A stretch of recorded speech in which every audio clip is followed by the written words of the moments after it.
성경 말씀 보겠습니다. 빌립보서 2장 25절부터 보겠습니다.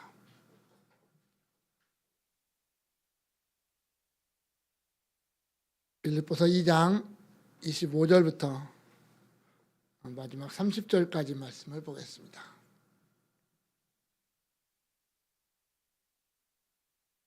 찾으셨으면 같이 한 목소리 읽겠습니다. 그러나 에바브로디도를 너희에게 보내는 것이 필요한 줄로 생각하노니 그는 나의 형제요 함께 수고하고 함께 군사된 자요 너희 사자로 내가 쓸 것을 돕는 자라. 그가 너희 무리를 간절히 사모하고 자기가 병든 것을 너희가 들은 줄을 알고 심히 근심한지라. 그가 병들어 죽게 되었으나 하나님이 그를 긍휼히 여기셨고 그뿐 아니라 또 나를 긍휼히 여기사 내 근심 위에 근심을 면하게 하셨느니라. 그러므로 내가 더욱 급히 그를 보낸 것은 너희로 그를 다시 보고 기뻐하게 하며 내 근심도 덜려 함이니라. 이러므로 너희가 주 안에서 모든 기쁨으로 그를 영접하고 또 이와 같은 자들을 존귀히 여기라.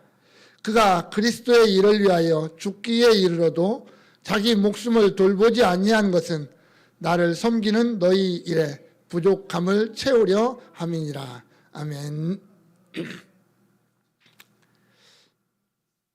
우리가 지난 시간에는 디모데라고 하는 사람을 보았습니다. 바울이 디모데를 속히 빌립보에 보내려고 하는 이유들을 보았습니다. 그리고 디모데가 어떤 사람인지, 그리고 디모데를 빌립보에 보내서 얻고자 하는 목적은 과연 무엇인지라는 것을 우리가 지난 시간에 살펴봤는데요.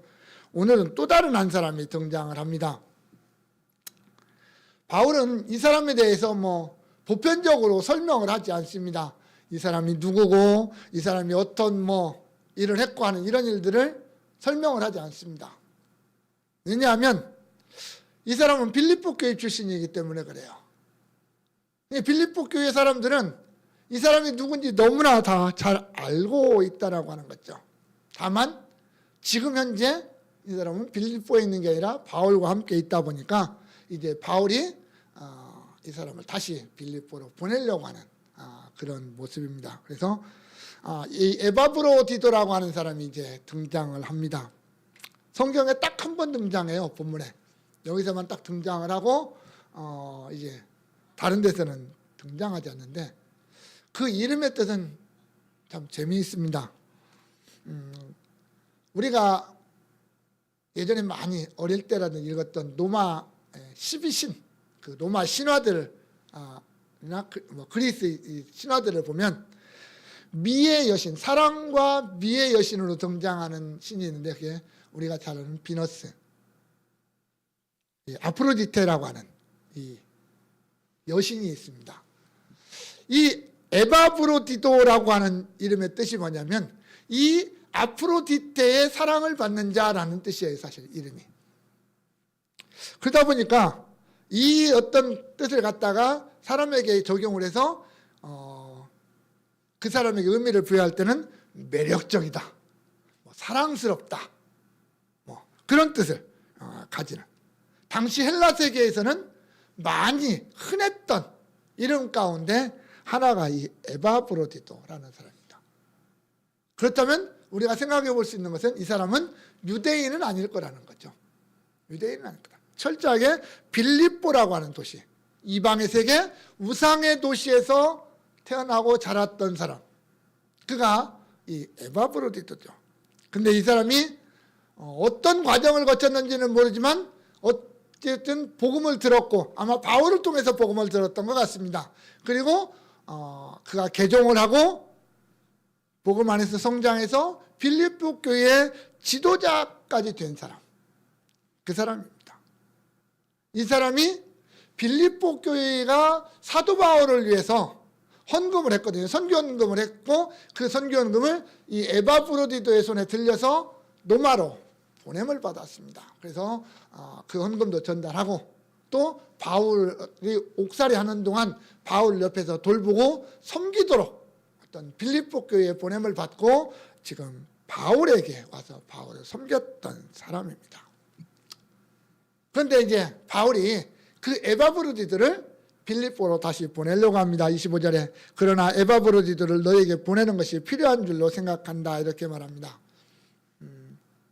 우리가 보편적인 어떤 기독교 역사에 따르면 우리가 지금 보고 있는 이 빌립보서를 에바브로디도 손에 들려서 로마로 보냅니다. 왜냐하면 오늘 그 본문에 보면 보낸다라는 말이 3번이 등장하는데 앞에 25절에 등장하는 보낸다라는 말은 아직 안 보냈어요. 앞으로 보낼 거다라고 하는 표현이에요. 미래형인데 그 다음에 등장하는 그 28절에 등장하는 보낸 것은이라는 것은 이미 보냈다는 얘기거든요. 과거형으로 등장을 해요. 그래서 이 편지를 읽고 있을 때 이미 빌립보의 에바브로디들은 와 있는 거거든요. 그러니까 어떤 이 서신의 어떤 기록의 형태를 따라서 첫 번째는 내가 보낼 거다라고 하는 미래형이고 두 번째 것은 이미 왔어요. 이미 도착을 했거든요. 에바브로디도가 빌립보에 도착을 했기 때문에 이미 보냈다라고 하는 과거형으로 이렇게 등장을 합니다. 그래서 빌립보서 이 서신을 에바브로디도가 이렇게 가지고 간 것으로 이렇게 우리가 보통 생각을 합니다. 바울은 그 에바브로디도를 빌립보 교회가 기쁨으로 영접하고 또 그를 존귀 여겨주고 그를 인정해주라고 그렇게 권면합니다. 이를 통해서 빌립보 교회가 더 안정되어지고 더 기쁨이 충만해지고 더 성숙해지기를 소망하고 있기 때문입니다. 그래서 이 시간 에바브로디도를 기쁨으로 영접하라 라고 하는 제목으로 우리가 한번 본문의 말씀을 생각을 해보려고 합니다. 먼저 이 에바브로디도라고 하는 사람이 빌립보 교회에도 또 사도 바울 자신에게 있어서도 너무 귀한 일꾼이라고 하는 거예요. 25절 뒤에 보면 그는 나의 형제요 함께 수고하고 함께 군사된 자요 너희의 사자로 내가 쓸 것을 돕는 자라 이렇게 말합니다. 여기에서 바울은 에바브로디들을 5가지의 표현으로 설명을 합니다. 앞에 3개는 나라고 하는 단어에 몰려 있고요. 뒤에 2개는 너희라고 하는 단어에 붙들려 있습니다. 그래서 나와 에바브로디도의 관계, 또 에바브로디도와 빌립보의 관계는 어떤 존재냐. 한마디로 얘기하면 너무나도 소중하고 너무나도 귀한 일꾼이다. 그렇게 표현합니다. 첫 번째 사용한 단어가 나의 형제라고 하는 단어예요. 형제. 바울이 형제라는 단어는 특별한 사람들에게만 쓰고요. 대부분 뭐라냐면 그리스도인, 주 안에서 뭐 이런 말들을 많이 씁니다. 그런데 오늘 이 형제라고 하는 단어, 원래는 피를 나는 혈통을 가리키잖아요. 그러나 분명 에바브로디들은 바울과 혈통은 같지 않습니다. 한 가정은 아닙니다. 그러면서도 바울은 그를 형제, 나의 형제라고 그렇게 부르고 있습니다. 헬라어는 제가 여러 번 설명했지만 헬라어는 주어가 필요 없어요. 나의 형제라는 말에 나의라는 말 안 써도 돼요. 그러니까 형제라는 말 끝에 가면 나의라는 말이 자동적으로 붙게 되어 있거든요. 그런데도 바울이 나라는 말을 또 강조하는 것은 그만큼 나와 에바브로디의 관계가 그리스도 안에서 너무나 진하다라는 것, 너무나 가깝고 너무나 사랑하는 그런 관계다라고 하는 것을 표현하기 위해서 나의 형제라는 것에서 나라는 것을 강조하고 있는 것을 봅니다. 내가 자신 있게 소개할 수 있는, 내가 조금도 부끄러움이 없이 당당하게 소개할 수 있는 그리스도 안에서 나의 형제다. 사도 바울은 그렇게 얘기합니다. 함께 수고하는 자예요. 이것도 마찬가지예요. 나의라는 말에 붙었다고 그랬잖아요. 이게 나와 함께 수고하는 자예요. 그냥 수고하는 게 아니라 나와 함께 수고하는 자. 우리는 보통 이걸 뭐라고 하냐면 동역자 이렇게 말을 하죠. 동역자라는 말, 함께 짊어지고 가는 자, 함께 일하는 자라는 말입니다. 마치 우리나라는 대부분 그렇지 않지만 그쪽은 소 2마리가 하나의 멍에를 메고 끌고 가는 어떤 그런 모습입니다. 그 둘의 관계가 동역자라는 거예요. 함께 가는 거예요. 한 마리가 힘줬다고 빨리 가버리면 안 되잖아요. 둘이 발을 맞춰서 속도를 맞춰서 힘을 맞춰서 같이 가야 되는 두 마리의 소처럼 동역자는 그렇게 가는 거죠. 나와 함께 복음을 위해서 그렇게 발 맞추면서 힘을 맞추면서 수고했던 사람, 애쓰고 노력했던 사람이다, 그렇게 말하는 겁니다. 세 번째는 함께 군사된 자예요. 나와 함께 군사된 자라는 말입니다. 군사적인 용어로 이 말은 생사를 함께하는 동료, 군인을 가리킵니다. 예전에 어떤 드라마에서 그게 나왔습니다. 내가 이 사람에게 목숨을 맡길 수 있을까? 전장에서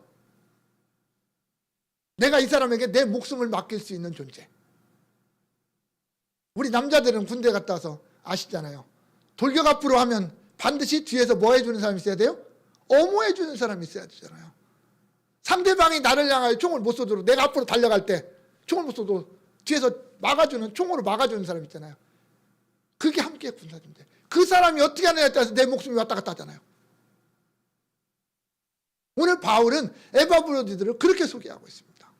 내 목숨을 맡길 정도까지 맡길 수 있는 사람.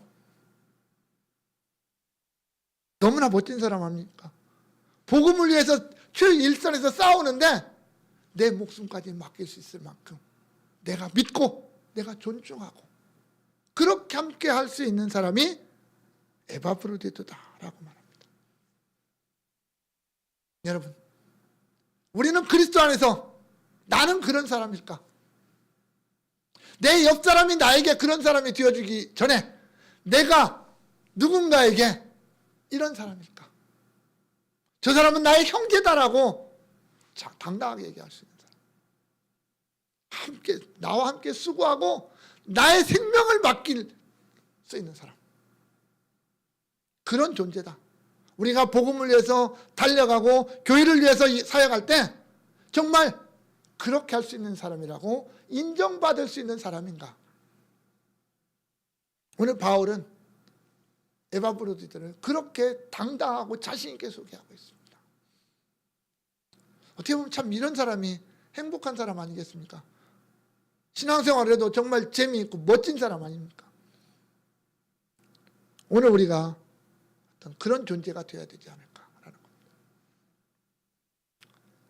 바울은 에바브로디가 나에게는 그런 사람인데 또한 너희 빌립보 교회는 어떤 사람이냐? 너희 사자라고 말을 합니다. 너희라는 말과 나이라는 말을 대조시켜 놓고요. 이제 설명을 합니다. 이 사자라는 말은요, 보냄을 받은 자예요. 사자는 보냄을 받은 자. 왕의 명령을 가지고 가서 전달하는 자. 이게 사자예요. 그런데 신약성경에서 이 사자라는 말은 대부분 누구에게 사용되어졌냐면 사도들에게 사용되어졌어요. 사도들에게. 그런데 오늘 바울이 에바브로디들을 사자라고 표현합니다. 특히 바울은 자신의 사도권을 주장할 때 내가 예수 그리스도의 사도다 라고 하는 것을 강조할 때 내가 주의 사자라는 것을 강조를 했었거든요. 그렇다면 바울은 에바브로디들을 자신과 동등한 자리에 놓고 얘기하고 있는 거예요. 어떻게 보면 빌립보 교회가 바울을 섬기고 바울을 보살피도록 보낸 사람이었지만 바울에게 와서 종처럼 섬기는 사람으로 보냈지만 바울은 그를 나와 동등한 사람이다. 그렇게 소개를 합니다. 빌립보 교회의 공적인 사명을 가지고 공적인 파송을 받아서 복음의 전선에 보냄을 받은 자. 나는 안디옥 교회에서 파송을 받았고 에바브로디는 빌립보 교회에서 파송을 받았다라고 하는 동일한 선상에 놓고 그를 인정해주고 있는 그러한 모습을 봅니다. 그 이야기는 너희도 에바브로디를 그렇게 봐야 된다. 나 보듯이 그렇게 봐야 된다라고 하는 것을 강조하고 있는 것이겠죠. 또한 나의 쓸 것을 돕는 자라고 말합니다. 돕는 자, 섬기는 자, 봉사자라는 말입니다. 구약 성경에서는 제사장들의 어떤 사역에 비교되었던 단어가 이 돕는 자라는 말입니다. 단순히 빌립보 교회에 귀한 선물을 바울에게 전달하는 전달자에 그치지 아니하고 바울을 위해서 헌신하고 섬겼던 사람, 그가 에바브로디도라는 거죠. 그래서 바울은 뒤에서 4장에서는 너희가 나 에바브로디도 손에 보낸 그 귀한 것, 그 선물이 하나님이 받으시는 재물이다라고 소개하고 있는 거예요.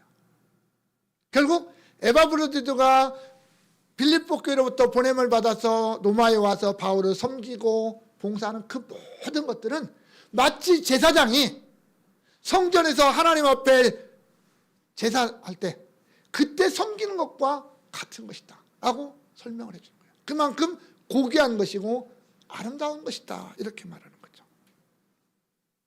이처럼 에바브로디도는 바울에게 있어서나 빌립보 교회에 있어서나 너무나도 귀하고 아름다운 일꾼이었다라고 소개를 하고 있습니다. 그는 바울에게 결코 빼놓을 수 없는 사람, 바울의 복음사역에서 없어서는 안 될 아주 귀한 사람, 자신의 전부를 바울에게 내려놓고 바울을 위해서 헌신하고 충성했던 사람. 그래서 바울은 자신 있게 빌립보 교회, 너희가 보낸 이 에바브로디는 그렇게 훌륭한 사람이다, 그리스도 안에서 정말 복음 안에서 멋진 사람이다, 그렇게 당당하게 소개할 수 있고, 이 귀한 서신, 이 우리가 보는 이 귀한 서신, 빌립보서라고 하는 이 서신을 그의 손에 맡겨서 전달할 수 있었던 사람.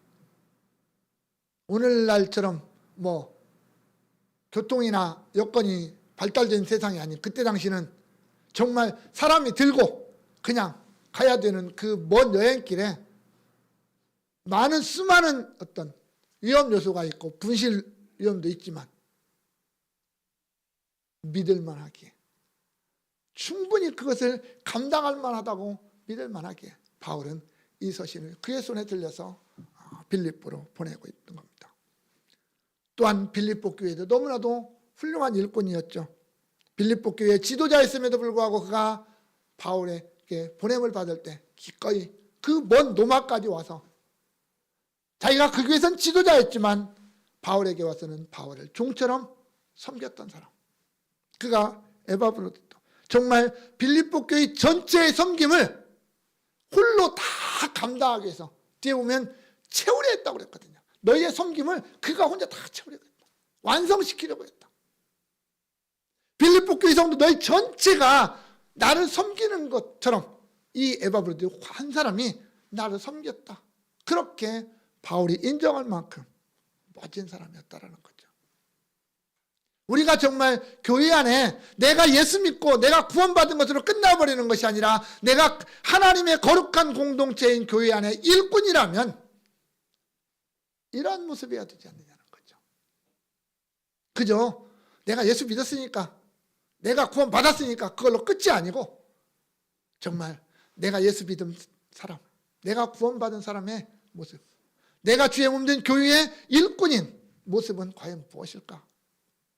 나를 정말 우리 교회 성도들은, 아니 교회의 목사는 나를 과연 뭐라고 인정할까? 누구에게든지 어떻게 소개할까?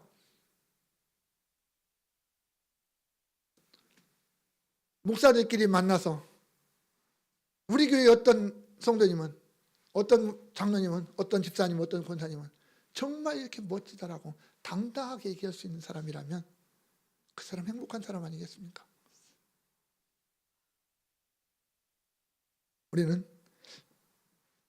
내가 예수 앞에서, 내가 그리스도 앞에서 나는 어떤 사람인가 한번 돌이켜봐야 된다는 거죠. 자, 그런 에바브로디들을 이제 빌립보로 보내려고 합니다. 그러면서 그 보내는 이유를 이제 바울이 설명을 합니다. 물론 뭐 여러 가지 이유가 있겠죠. 그런데 각자의 사람에 따라서 이유를 달리 제시를 합니다. 에바브로디들을 위한 이유도 있겠고, 빌립보 교회를 위한 이유도 있겠고, 심지어는 바울 자신을 위한 이유도 있더라는 거죠. 26절에 그가 너희 무리를 간절히 사모하고 자기가 병든 것을 너희가 들은 줄을 알고 심히 근심한지라. 아마 어떻게 보면 이게 가장 큰 이유가 되고 가장 첫 번째 이유가 될 겁니다. 바울을 섬기라고 귀한 헌금까지 그 손에 들려서 로마로 보냈습니다. 그런데 처음에 보낼 때는 짧은 시간에 그냥 가서 전달만 하고 오려고 보냈는지 아니면 가서 기간을 정해놓고 섬기고 오도록 보냈는지 거기에 대한 내용은 없으니까요. 우리가 알 수 없는데 문제는 이 에바브로디도가 향수병 비슷한 게 좀 있었던 것 같아요.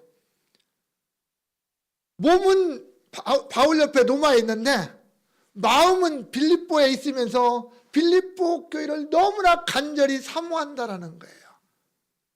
빌립보 교회 성도들을 보고 싶어하고 빌립보 교회의 어떤 형편을 자꾸 궁금해하고 거기에 관심을 쏟는 그런 모습이 있었다라는 거예요. 그리스도 안에서 정말 내가 나를 보냈던 속했던 그 교회 빌립보 교회를 향한 마음이 너무나도 간절했다라는 거예요. 어떻게 보면 인간적인 마음이 아니라 그리스도 안에서 정말 교회를 사랑하는 그 마음이 너무나도 간절해서 그게 누가 봐도 바울이 옆에서 볼 때도 에바브로디가 지금 정말 빌립보 교회를 저렇게 간절히 사모하고 있구나 라는 게 표가 날 정도로 그렇게 교회를 생각하고 교회를 위해서 마음을 쏟고 그 교회를 위해서 기도하고 있는 에바브로디도의 마음이 있었다라는 거예요. 그런데 거기에 겹쳐서 한 가지 더 일이 생겼습니다. 에바브로디가 병에 걸렸습니다. 사도 바울은요 어떤 병에 걸렸는지 어떤 과정에 의해서 걸렸는지 설명을 하지 않아요. 다만 그 병이 얼마나 유중했는지 27절에 보면 병들어 죽게 되었다 이렇게 말합니다. 오늘날처럼 의학이 발달한 게 아니니까요. 아주 그 병이 심각했다라는 거죠. 누가 봐도 저건 나을 수 없구나 이렇게 생각하는 병에 걸렸다라는 겁니다. 소문은 참 빠릅니다. 로마에 있는 에바브로디도가 병에 걸렸다는 소식이 빌립보까지 전해졌어요. 그러니까 빌립보 교회 성도들이 이제 심각한 걱정거리가 생긴 거예요. 우리 교회의 지도자 에바브로디도가 병에 걸렸다라는 것도 중요한 거고요. 또 하나는 그 사명을 가지고 교회에서 보냄을 받아서 가서 자기 사역을 잘 감당하고 있어야 되는데 오히려 병 걸려서 죽게 돼가지고 오히려 바울의 사역에 장애물이 되고 있는 거예요. 장애물이 되고 있는 거예요. 이것 때문에 빌립보 교회는 또 나름대로 근심하고 걱정거리가 되는 거예요. 자, 이 소식이 또 다시 로마로 옵니다. 갔다 옵니다. 에바브로디도가 들으니까 빌립보 교회가 나 때문에 내가 지금 처해 있는 이 병들고 이 고통스러운 이 형편 때문에 빌립보 교회가 또한 근심거리가 또 생겼다라는 거예요. 이게 마음이 아파요. 에바브로디도 마음. 나 때문에 우리 교회가 정말 힘들어하고 있구나. 이것 소식 때문에 아파요. 빌립보에서 올라오는 소식이 교회가 안정되고 사랑이 넘치고 믿음이 견고해지고 이런 소식이 들려오면 마음이 기쁠 텐데 간절한 사모의 마음이 있는데도 그런 소식이 들리면 기쁘고 즐거울 텐데 나로 인해서 빌립보 교회가 근심하고 걱정하고 있다는 소식을 들을 때 에바브로디도는 또 이게 또 다른 무게로 눌렸다라는 거죠. 정말 어떻게 보면 빌립보 교회와 에바브로디도라고 하는 이 둘 관계가 얼마나 진한 사랑으로 엮여 있는가라고 하는 것을 보여주는 거죠. 그런데 27절에 보니까 그가 병들어 죽게 되었으나 하나님이 그를 긍휼히 여기셨다라는 말입니다. 바울은 그가 하나님의 은혜로 치유함을 받았다 이렇게 말하지 않고요. 뭐 다시 살아났다라고 말하지 않고 하나님이 그를 긍휼히 여기셨다라고 말을 합니다. 하나님이 그를 불쌍히 여기셨다.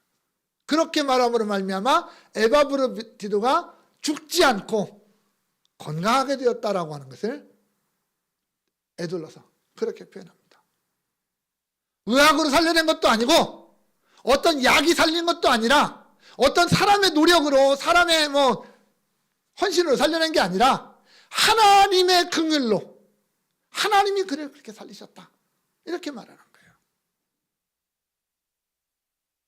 거예요. 기적적으로 살아났다라고 봐야 되겠죠. 당시에 바울의 기준에서는 죽게 된 거예요.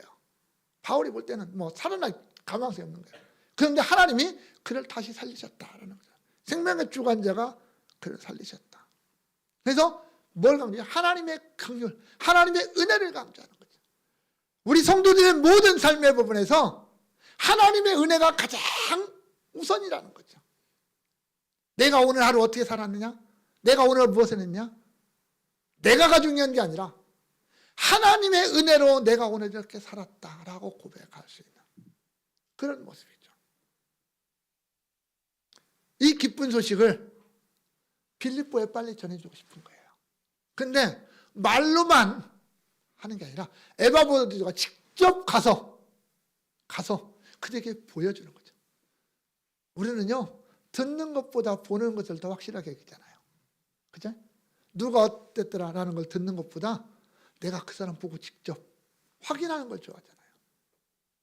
만약에 에바브로디도가 건강한 모습으로 빌립보 교회에 가서 자신의 건강한 모습을 보여주면서 로마에서 있었던 사역과 그 열매들을 보고한다면 빌립보 교회는 얼마나 큰 기쁨이 되겠느냐라는 거예요.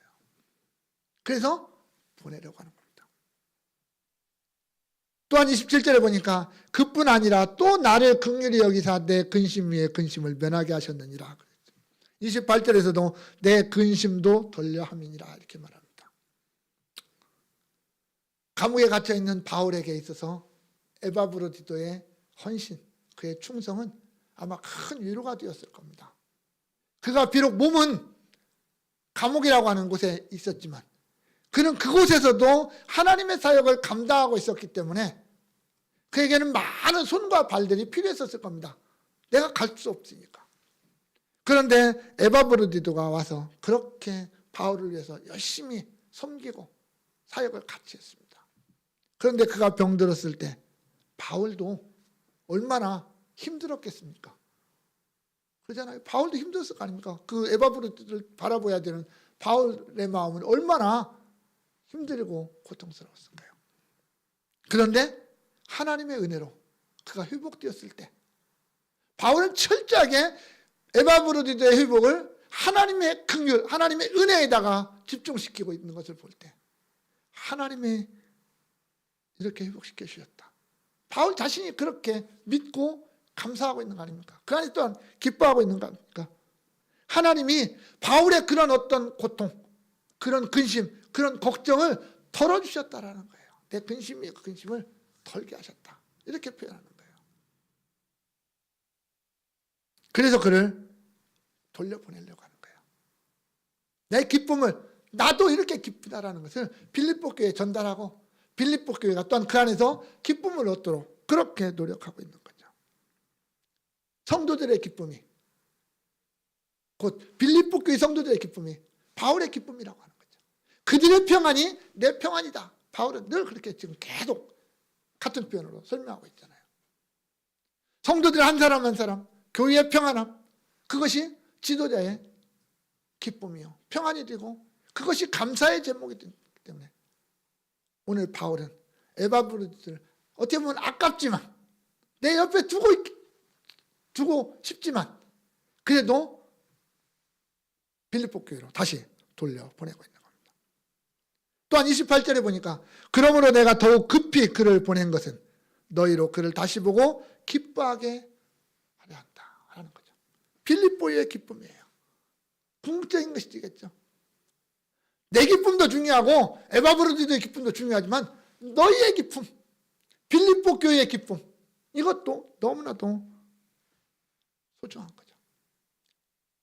로마에 있는 감옥에 있는 나를 위해서 그 연보를 해서 헌금을 해서 보내고, 또 단순히 그냥 선물만 전달하는 게 아니라 와서 바울을 섬기도록 지도자를 보냈던 그 빌립보 교회, 보내놓고 노심초사하고 있고 병들었다는 소리 때문에 근심하고 있고 하나님 앞에 부르짖고 있는 그 빌립보 교회, 그 빌립보 교회가 에바브로디토가 건강한 모습으로 돌아왔을 때 그들의 마음에 짓누르고 있었던 짐들은 벗어질 것이고, 그들의 근심과 걱정은 기쁨으로, 감사로, 찬양으로 바뀌게 될 것이 분명하기 때문입니다. 그래서 에바브로디토를 빌립보 교회로 돌려보내려고 합니다. 이것이 어떻게 보면 성도와 교회 또는 성도와 어떤 지도자들 간의 안에서 일어날 수 있는 가장 아름다운 거 아니겠습니까? 서로를 위해서 기도해주고 존중해주고 기쁨을 함께 나누는 관계. 너는 너, 나는 나가 아니라 나로 인해서 상대방이 근심하고 염려하는 것이 문제가 아니라 나 때문에 누군가가 기뻐하고 감사할 수 있는 제목이 되기를 위해서 우리 자신들이 성령 안에 서야 되고 기쁨 안에서 살아가야 되지 않겠습니까? 이것이 성령 안에서 하나 된 성도 교회의 아름다운 모습 아닙니까? 나로 인해서 우리 교회가 기쁨이 넘치고 나의 사역을 통해서 우리 교회 안에 평안이 있는 그런 우리 각자 한 사람 한 사람 되어야 되지 않겠습니까? 그래서 바울은 에바브로디토를 빌립보 교회로 보내면서 너희가 그를 기쁨으로 영접해라 라고 말합니다. 29절과 30절에 이러므로 너희가 주 안에서 모든 기쁨으로 그를 영접하고 또 이와 같은 자들을 존귀히 여기라. 그가 그리스도의 일을 위하여 죽기에 이르러도 자기 목숨을 돌보지 아니하는 것은 나를 섬기는 너희의 일에 부족함을 채우려 함이니라 라고 말합니다. 기쁨으로 영접해라. 돌아오는 에바브로디토를 기쁨으로 영접하라. 너희들이 마치 장군이, 용사가 전쟁터에 나가서 싸우고 승리하고 돌아올 때 맞이하는 것처럼, 개선장군 맞이하는 것처럼 너희가 그를 맞이해줘라는 거죠. 목숨을 걸고 싸웠고 죽을 위기를 넘기고 싸웠던 그 개선장군, 그가 돌아오는 모습. 이건 뭐 당시에 로마나 그때 당시에 어떤 군사적인 문화에서 많이 생각해 볼 수 있는 거겠죠. 의제로 전쟁터에 나갔던 장군이 돌아올 때 막 수많은 사람들이 길에 서서 꽃가루를 뿌리면서 환영을 했던 그 장면을 우리가 영화 같은 데서 보면 아시지 않습니까? 뭐 그렇지 않더라도 옛날에 우리 한 3, 40년 전만 해도 뭐 해외에 나가서 금메달 따고 돌아오면 카퍼레이드 했잖아요. 서울에서. 그리고 뭐 온 시민들 나와갖고 환영하고 그런 거 많이 했잖아요. 뭐 대통령이 지나가도 했고. 마치 그런 것처럼 에바브로디토를 그렇게 맞이해달라는 거죠. 바울은. 그저 한 사람 이게 아니라 그리스도 안에서 정말 훌륭한 일꾼이었던 그를 그렇게 좀 맞이해줘라.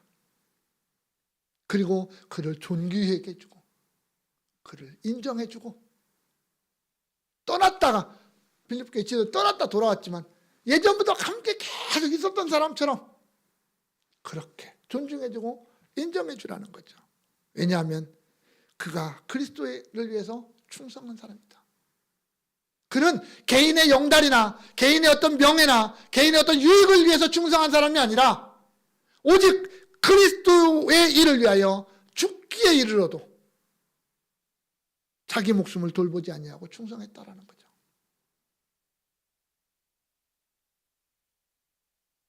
나의 즐거움, 나의 평안함을 위해서가 아니라 오직 그리스도의 일을 위해서 돌보지 아니했다라는 말은 위험에 자신을 노출시켰다라는 말입니다.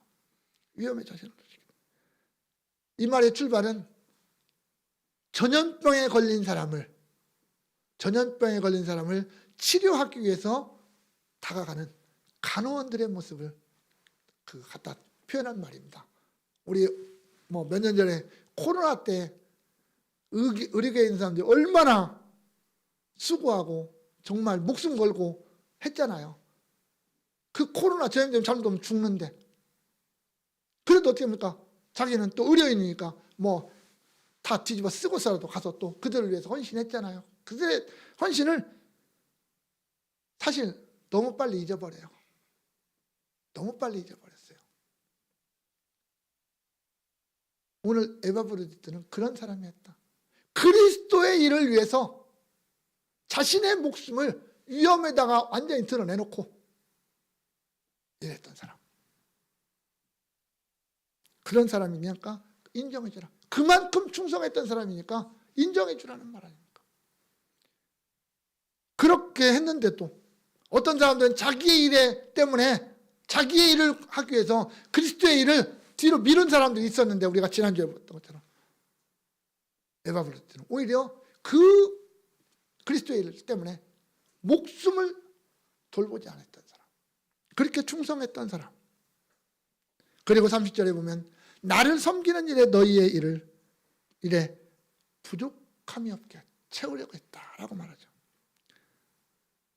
부족하다라는 말은 이런 거예요. 빌립보 교회가 에바브로디토를 보낼 때는 10가지를 섬기도록 보냈다고 계산을 합시다.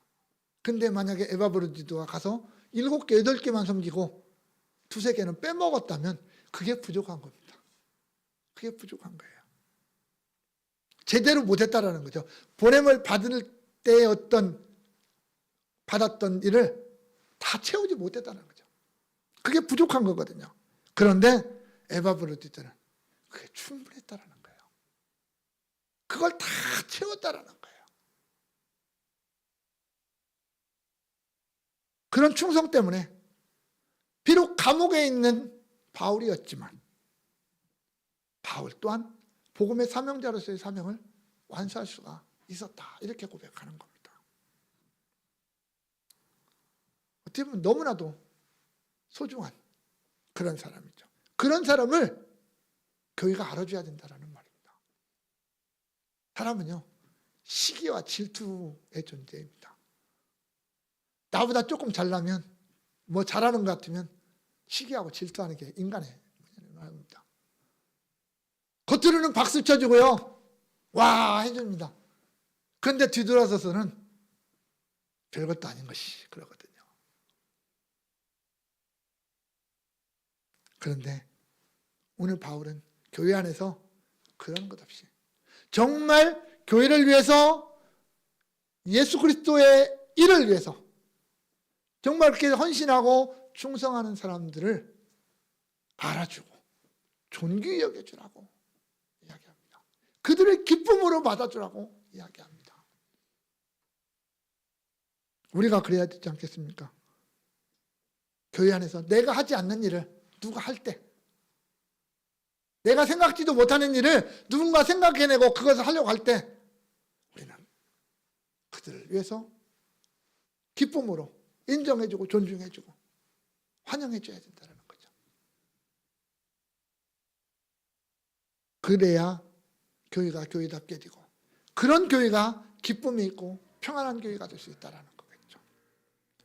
사랑하는 성도 여러분, 오늘 이 바울 옆에서 목숨을 걸고 충성했던 에바브로디토, 그는 바울에게나 빌립보에게나 기쁨을 주는 사람이었습니다. 그를 생각할 때, 그를 바라볼 때, 그의 하는 모든 일들을 통해서 서로가 기쁨을 얻을 수 있었던 그런 귀한 존재였습니다. 자신의 사명 때문에 목숨조차 아끼지 않았다. 자신의 전부를 내어놓고 사명을 감당했던 사람, 그가 에바브로디토였습니다. 물론 그가 인간적인 그런 계획 속에서 그렇게 하지 않았다는 거죠. 바울이 볼 때도 하나님의 은혜를 충만하게 있고 그 안에서 하나님의 긍휼하심 속에서 그가 자신의 일을 감당했던 사람, 그가 에바브로디토였죠. 그가 빌립보 교회로 갑니다. 그래서 바울은 소망하는 게 있죠. 빌립보 교회가 더 든든하게 세워질 것이다. 더 아름답게 성숙해져 갈 것이다. 라고 하는 것을 소망하고 있는 거죠. 오늘 우리는 내가 정말 예수 믿은 사람, 내가 광성교회라고 하는 교회 안에 구성은 어떤 공동체 속의 일원이라고 하는 사실을 우리가 기억한다면, 내가 예수 안에서, 내가 교회 안에서 과연 무엇을 할 것이고, 나는 어떤 자세로 할 것이고, 또 내 주변에 있는 정말 하나님의 사람들을 내가 어떻게 바라볼 것인가라는 것을 우리가 다시 한번 정립해야 되지 않는가.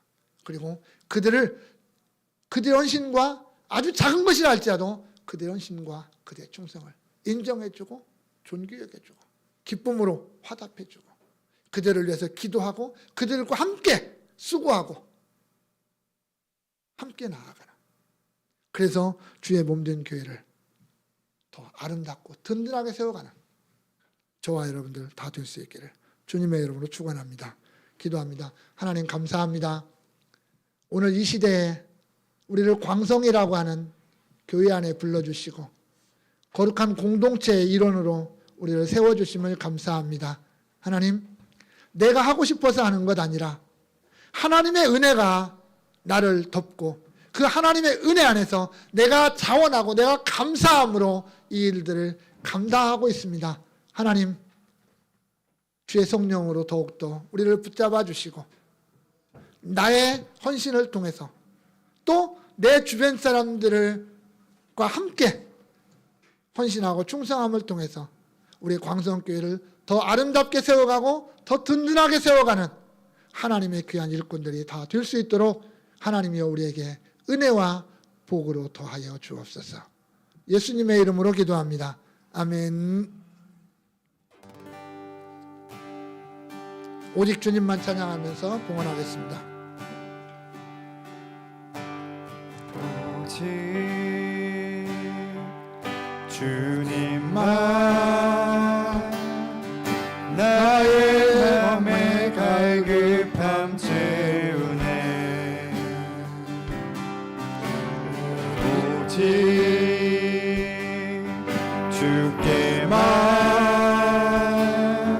더 가까이 가기를 원하네. 주님만 내 갈급함 채우네. 주는 내게 새 생명 주네. 주만 기쁨 내 맘에 주시네. 나의 기도 응답하시네. 다시 한번 찬양합시다. 오직 주님만. 오직 주님만 나의 맘에 갈급함 채우네. 오직 주께만 더 가까이 가기를 원하네. 주님만 내 갈급함 채우네. 주만 내게 새 생명 주네. 주는 기쁨 내 맘에 주시네. 마지막으로 나의 기도 응답하시네.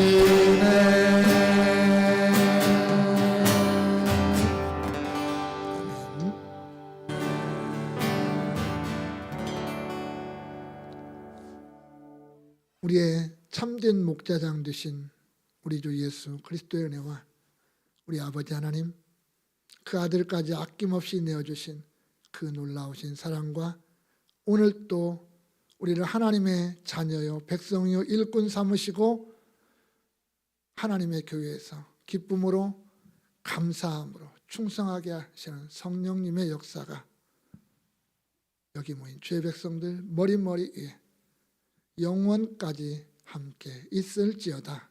아멘.